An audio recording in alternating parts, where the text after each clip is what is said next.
Risk लेकर कोशिश करके असफल हो जाना अच्छा है, पूरी जिंदगी उस काम को ना शुरू करने के पछतावे से। पछतावा चोरी करने वाले को उतना पछतावा नहीं होता, झूठ बोलने वाले को उतना पछतावा नहीं होता जितना पछतावा उस इंसान को होता है जिसने न चोरी की, न झूठ बोला, न लड़ाई की, लेकिन फिर भी जाने अनजाने में उसने दुनिया का सबसे बुरा काम किया, खुद के साथ नाइंसाफी। अरे एक ही जिंदगी मिली थी जीने के लिए, कुछ करने के लिए। ईश्वर ने तुमको कुछ खास और अलग देकर भेजा था, लेकिन तुमने अपनी इस खासियत के साथ क्या किया? इसका गला घोंट दिया। दूसरों की बातों में आकर, दूसरों के तानों से डर कर या अपने आलस्य और डर की वजह से कभी शुरुआत ही नहीं की। अपने हुनर, अपनी खासियत को जिंदगी भर दबा कर रखा और अंत में तुम्हारे हाथ आया सिर्फ पछतावा। दोस्तों, जब कोई इंसान मरता है उसे उन कामों का पछतावा नहीं होता जो उसने कर दिए, बल्कि मरते हुए इंसान को उन कामों का पछतावा होता है जो वो नहीं कर पाया। अरे क्या हुआ अगर तुम कोशिश करने के बाद सफल नहीं होते? कम से कम तुम्हारे मन में ये संतुष्टि तो रहती कि तुमने अपनी तरफ से पूरी कोशिश की,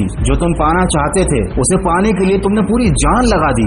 दोस्तों और रिश्तेदारों के डर से, इस समाज के डर से डर डर कर पूरा जीवन निकाल दिया एक कायर और एक डरपोक की तरह, जबकि तुम्हारे अंदर एक वीर योद्धा छिपा हुआ था। दोस्तों, पछतावा अतीत नहीं बदल सकता। अगर आज भी तुम्हारे पास अपना वक्त बदलने का मौका है तो इस मौके को मत खोना। क्या करोगे ऐसी जिंदगी का जिसमें तुमने वो हासिल ही नहीं किया जो तुम पाना चाहते थे? क्या फायदा ऐसी जिंदगी का जिसमें तुमने वो काम ही नहीं किया जिसमें तुम माहिर थे, या फिर वो काम तुम्हें इतना पसंद था जिसमें तुम सबसे अच्छे बन सकते थे, लेकिन तुमने वही घिसी पिटी जिंदगी चुनी जिस जिंदगी के खत्म होने पर सिर्फ पछतावा हाथ में रहता है। दोस्तों, जीत की उम्मीद रखने वाले बहाने नहीं बनाते और बहाने बनाने वाले कभी इतिहास नहीं बनाते। अरे जिंदगी वो नहीं होती जो हमें मिली है, जिंदगी वो है जो हम इसे बनाते हैं। लेकिन जब तक ये बात समझ आती है, समय जा चुका होता है, बुढ़ापा आ चुका होता है। कहते हैं सही समझ सही समय पर नहीं आती, और जब आती है समय नहीं बचता अपनी गलती सुधारने का। जीवन का कोई भरोसा नहीं, आपके पास कितना समय बचा है आप खुद नहीं जानते, लेकिन बेफिक्र तो ऐसे घूमते हो जैसे 100-200 साल और जीने के लिए बाकी हैं। सफलता खुद तुमको ढूंढती हुई आएगी और कहेगी